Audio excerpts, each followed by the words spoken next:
Welcome to Sajini Clarity Podcast, a space to explore our clarity journey from survival to authenticity. I'm Sajini, and here we dive into the raw truths of breaking free from the expectations we've grown up with, rediscovering our voices, and thriving after life's challenges. But this isn't just about my story, it's about life, from relationships and self-discovery to the messy, beautiful questions we all face. No topic is off limits here. So if you're ready to embrace courage, healing, and living life on your own terms, you're in the right place. Let's connect. Let's grow. Welcome to the journey.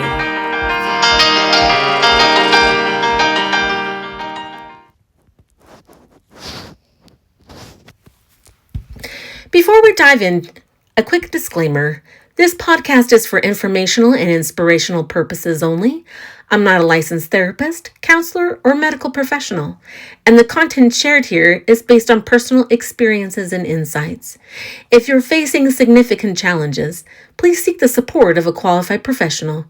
Remember, your journey is unique, and you deserve the care and guidance that's right for you. Okay, I am super excited about today's topic. But then again, when am I not, right? I'm bringing this for you guys because I think it's important, Today's podcast title is The Danger Line, Why Most People Never Reach Their Potential and How We Cross It Together. So, it's amazing that we think, why do 84% of people never reach their full potential? Is it lack of talent or lack of emotional resilience? In this episode, I unpack powerful insights from a conversation on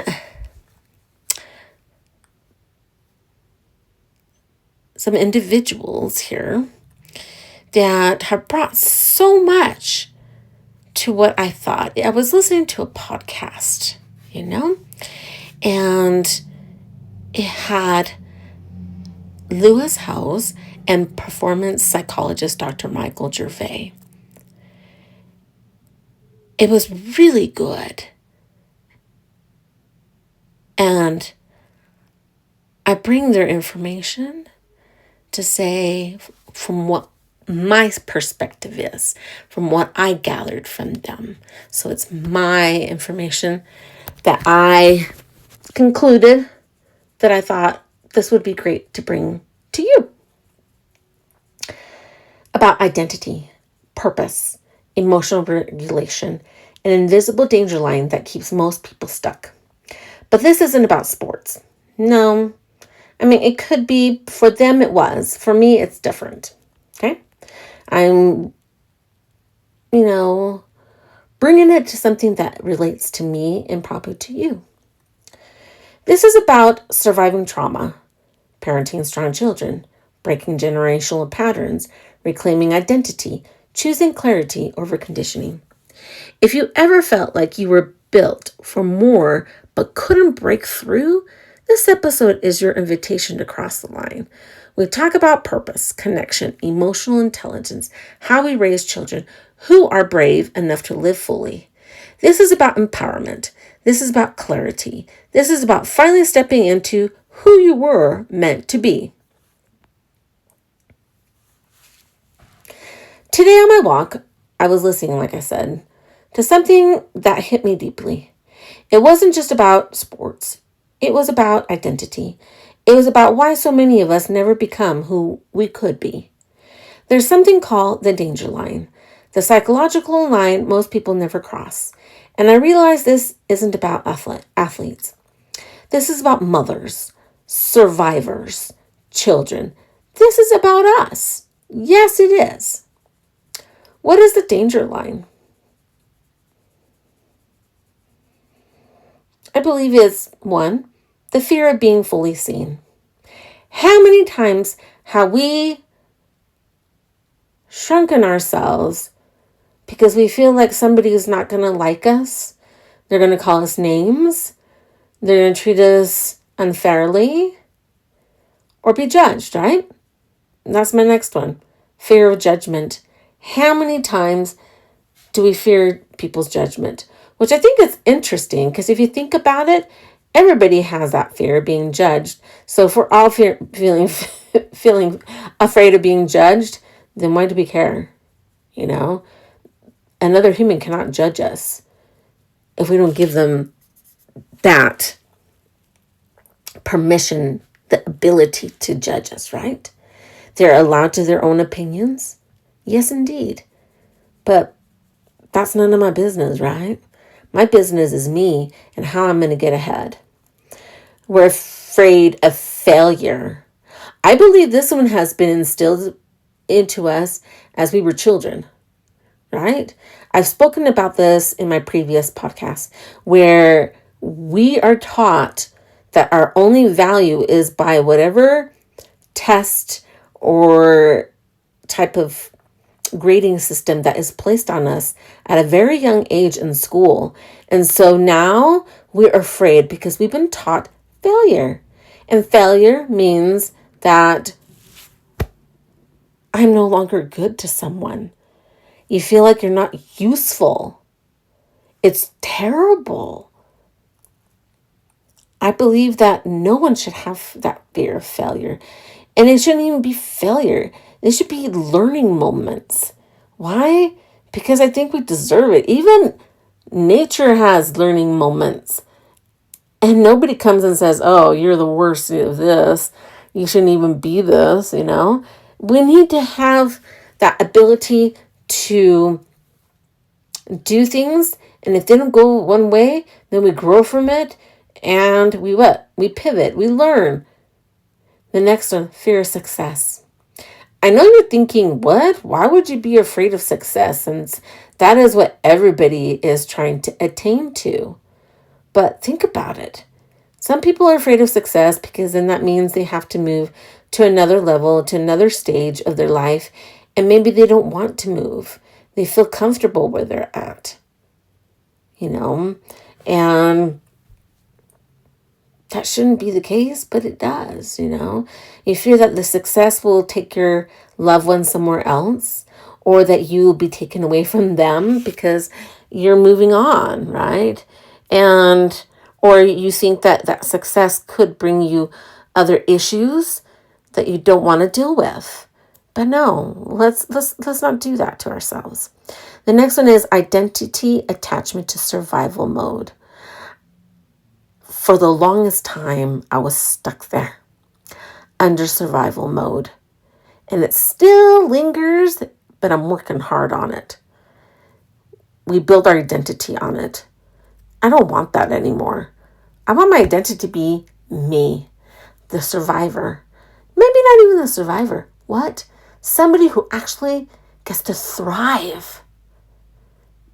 Why not? You know, as I think about it, as I lived in survival mode for years, and survival mode has that identity of you become the strong one. I know many of us ladies become the strong women. Why? Because if there is no one who's going to do it, then we'll pick it up and we'll do it. And because we know we're good, we'll do it. But think about it. Some people know that, and that's what they make us do. You become, what? The responsible one. Yes, I'm the eldest. So I'm the responsible one. I'm going to make sure everything works to the T. You can count on me. I will be there. But I wasn't the strong one for me, and I wasn't there for me. Not anymore. You become the quiet one.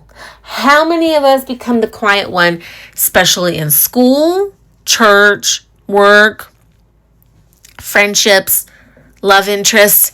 Because if we say who we are or what we like, we're afraid that we will be left alone.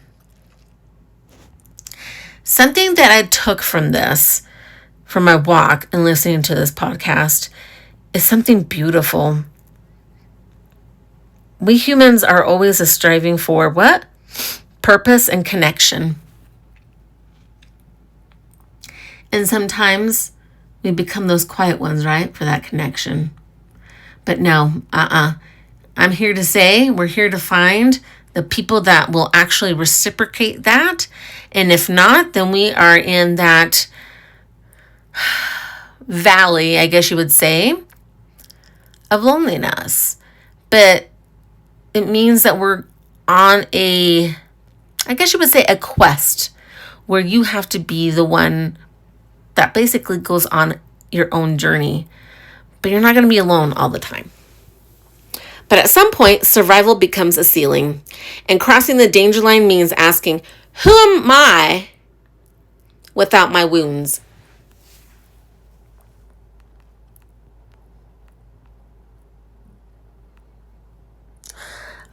I told myself, no more. I'm here to have a better life. Why not? Everybody in this world has that ability to have a great life. So I've told myself, yes, you're allowed to feel sad. You're allowed to get angry at what has happened to you. But I can't stay my whole life in that situation waiting for justice to come along when we know full well that the systems are not going to do that for you. So what? You're going to have to do it on your own to go and thrive. You just have to. Why? Time's too short to be thinking of many things. And I'm not saying that you're going to forget and then you're just going to give them a free pass. But I think in my case, I know my God will bring me justice. Not in my time, but in His time.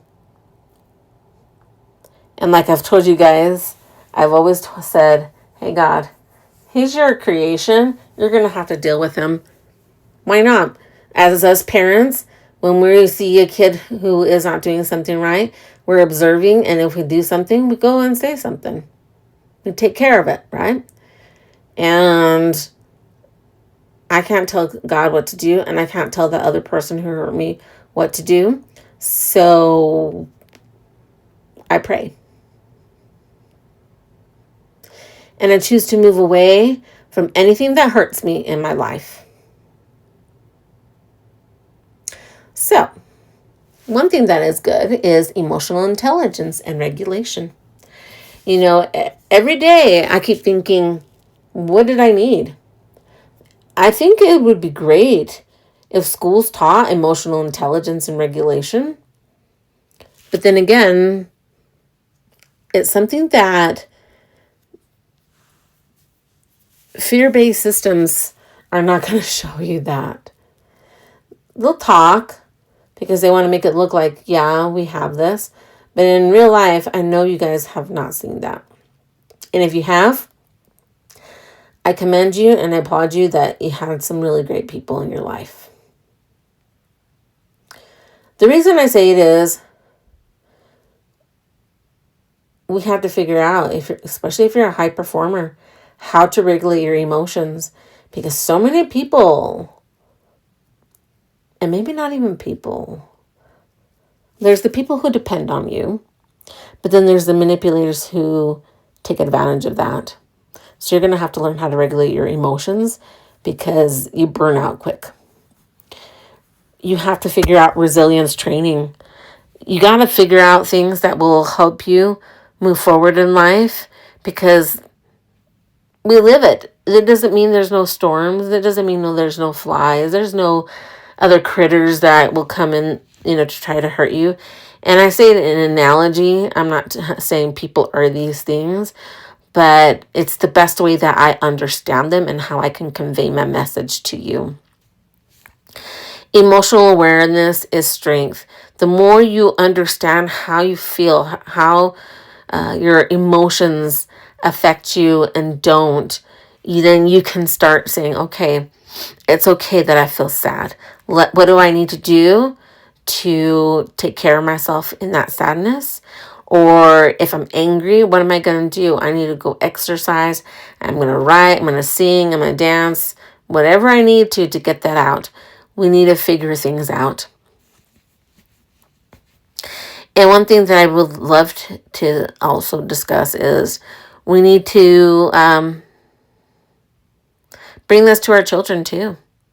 If we don't teach our children emotional regulation, the world will teach them suppression.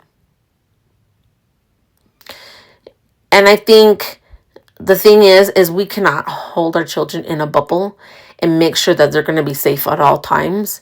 But I believe that if we can show them emotional regulation and resilience and emotional intelligence, then they're going to start becoming people and they will know what to do when things come along. So what should we do? We need to start naming our feelings, modeling calm boundaries, not rescuing immediately. This one is the hardest one because as a mom, I want to go in there and I'm like, no one's going to bug my kid. But sometimes you got to give them the benefit of the doubt of your child. See what they do, because you've already showed them what calm boundaries are. Let's see how they rescue themselves. And if they need more help, then you know they're going to come to you. Sometimes allowing that discomfort is going to help them problem solve. I know kids don't like the word problem solve, and sometimes some adults don't either. But it helps because you can't always be there 24/7 in every direction, and you're going to have to help them. Why? Because emotionally regulated adults build emotionally safe communities. And I think that's important. And I think that's something we've lost in life. One thing that I was telling you about is purpose and connection. Purpose isn't a job. How many times have we thought that our purpose in life is our work? I think that's too much power that you're giving to these places, that you're giving your purpose to them. You should never do that. Keep your purpose with you, because then you can pivot, move it around so nobody can take that away from you. Purpose is alignment. Connection protects mental health. Connection's another one that they take away from you. You need to keep it with yourself, because once you have that purpose and connection, you will just thrive. But you need to keep ownership of it so that way nobody can step on it. Potential is not unlocked alone. It is unlocked in safe connection. Parenting. If your purpose is parenting and connection with your children, go for it. Find the purpose in your friendships. That brings connection. Many of this stuff happens to be gone because of, the narcissistic individuals that were in your life. So we need to heal after narcissistic dynamics in our lives. We need to break the isolation. They love keeping us isolated. It's not fun. I believe it's terrible to feel alone where there's nobody there. Why? They're taking your purpose and connections away from you. And it's devastating. So we're going to do some practical steps. Number 1, identify the fear. 2, build emotional tolerance. 3, seek healthy connections. 4, choose clarity over comfort. 5, act before you feel ready. And these other things I will be bringing to you is, I love my stuff. Journal prompts. This is your homework. Ready? Write them. Get ready to write them down. 1, where am I still operating from survival instead of purpose? 2, what fear keeps me from fully expressing myself? 3, how do I respond when I feel emotionally uncomfortable? 4, what identity would I have to release to grow? 5, what would crossing my personal danger line look like this year? These are wonderful to have. Make sure you take some time to go through it. And let's get ready to relax here.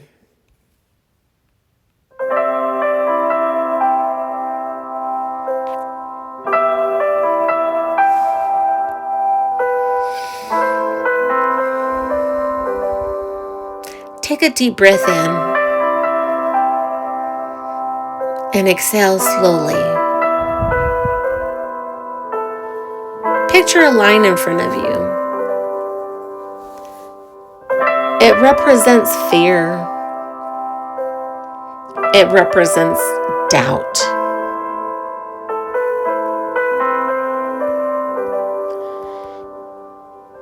It represents the version of you that learned to survive.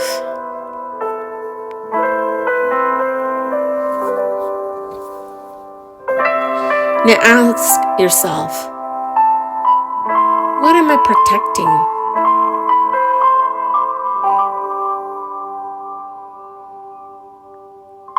Breathe.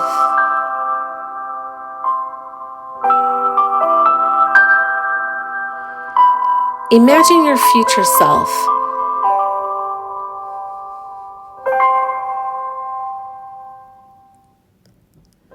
on the other side of that line. Calm, steady, clear.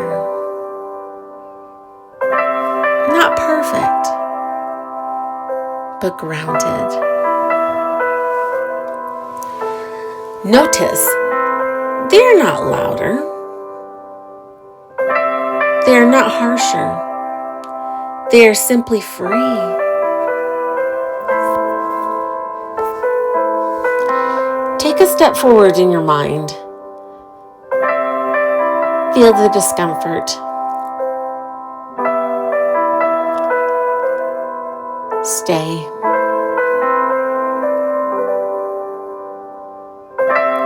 You are not unsafe. You're growing.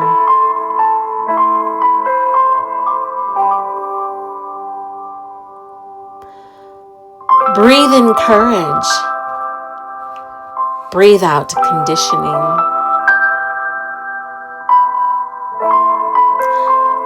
I'm allowed to expand.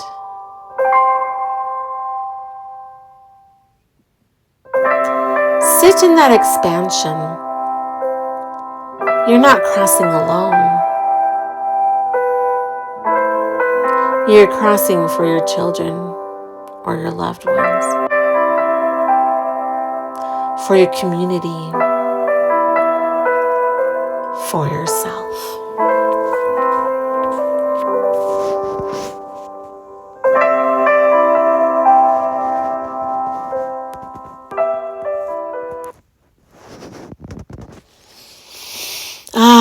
That was wonderful.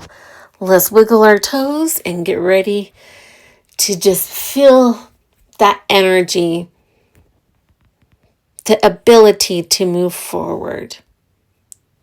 Let's step out and be able to do this. Maybe the danger line isn't about talent. Maybe it's about courage. Maybe it's about choosing to live beyond who we had to be in order to survive. And maybe crossing that line isn't just for us. Maybe it's how we raise children who don't shrink themselves. We don't cross it perfectly. We cross it honestly. And that is enough.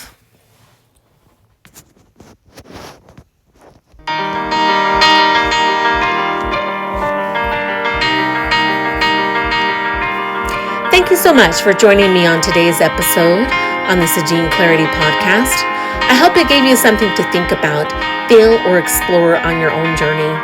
If this episode resonated with you, I'd love to hear your thoughts.